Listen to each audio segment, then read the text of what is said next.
रेनू गौर जी। राधे। राधे राधे महाराज जी। महाराज जी, मैं आपसे पूछना चाहती हूँ कि कभी किसी की निंदा नहीं करनी चाहिए और ना ही सुननी चाहिए, लेकिन कोई हमें अपना समझकर वो दुख हमारे साथ शेयर करना चाहे तो ये सुनना उचित है महाराज? हाँ, उसमें कोई अपनी बात, जैसे हम अपनी बात आपसे बता रहे हैं, ये बात अलग हो गई, लेकिन हम उनकी बात आपसे बता रहे हैं, कोई बहुत गलत आदमी है, वैसा है वैसा है, ये निंदा होगी। पर निंदा के सुने ते आवत नहीं कछु हाथ, मूरख पर्वत पाप को ले चल अपने साथ। परदोष दर्शन, परदोष कथन, परदोष चिंतन, ये अंतःकरण को बहुत जल्दी मलिन कर देता है। इसलिए हम अपनी बात आपसे बता रहे हैं, आप मित्रवत सुन रहे हैं, वो बात अलग है, लेकिन हम दूसरे की बात आपसे कह रहे हैं, वो निंदा हो गई, वो चुगली हो गई, वो नहीं सुनना चाहिए। आराधना शर्मा जी। महाराज जी राधे राधे।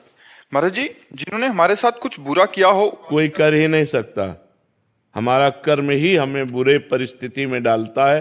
को न काहू के सुख दुख कर दाता, निज कृत कर्म भोग सुन भ्राता। जब हमारा कर्म दंड देगा तो वो किसी व्यक्ति के दिमाग में बैठेगा, कोई घटना बनेगा, कोई परिस्थिति बनेगा, तभी तो हमें दुख देगा।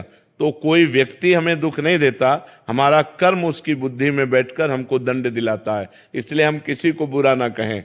बुरा जो देखन मैं चला, बुरा न मिलिया कोय, जो दिल खोजूं आपनो तो हमसे बुरा न करो।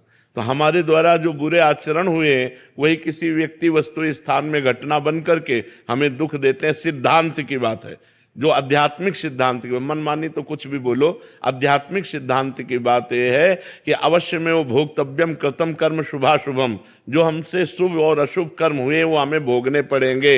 यदि हमारे को दुख नहीं भोगना लिखा है तो तुम लाख उपाय कर लो, हमें दुख नहीं पहुंचेगा, और हमें सुख नहीं लिखा है तो हम लाख उपाय कर ले, हमें सुख नहीं मिलेगा, क्योंकि हमारे कर्म हमको दुख और सुख का भुगतान करवाते हैं। और जो विवेकवान भजन के द्वारा उन शुभ अशुभ को विध्वंस कर दे, वो आगे चलकर महासुख को प्राप्त होता है। इसीलिए अध्यात्म से जुड़ो, नाम जप करो, शराब मत पियो, पराई बहन बेटी या पराई पुरुष की तरफ गंदी दृष्टि मत रखो, मांस मत खाओ, आनंद में जीवन हो जाएगा।